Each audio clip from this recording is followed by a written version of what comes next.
এমন একটা মেয়ে খুঁজে বাইর করেন যার বাবা আপনার কাছে কিছু এক্সপেক্ট করে না। তবে মনে রাখবেন, আল্লাহ রাসূল লোহার আংটির বিনিময়ে বিয়ে দিতে চাইছেন, তাও ছিল না ওই সাহাবীর, তারপরেও কিন্তু বিয়ে হয়েছে।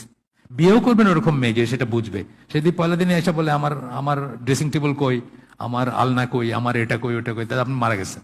ইস, এই জিনিসটা আমি দোয়া করি রীতিমতো আল্লাহর কাছে। আপনাদের অবস্থা তো কেমন এক ধরনের খারাপ, আর মেয়েদের অবস্থা কিন্তু অন্য ধরনের খারাপ। আমি বিয়ে করতে আগ্রহী, মাশাল্লাহ, আমার জমানো কোনো অর্থ নেই, মাসিক আয় একদম স্বল্প।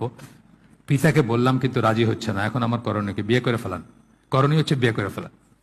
কারণ একজন ছেলের বিয়ের ব্যাপারে পিতার পিতার পাইলে ভালো, দোয়া পাইলে মা বাপ সবাইকে নিয়ে করতে পারলে ভালো। কিন্তু উনি যদি একটা কবিরা গুণে লিপ্ত হন এটার জন্য, তাহলে সেই কবিরা গুণে লিপ্ত হচ্ছে, বিয়ে করে ফেলেন, লোহার আংটি দিয়ে করে ফেলেন, নিজের লেভেল নামায় ফেলেন। এমন একটা মেয়ে খুঁজে বাইর করেন যার বাবা আপনার কাছে কিছু এক্সপেক্ট করে না, এবং তার সাথে কথা বলেন যে আমি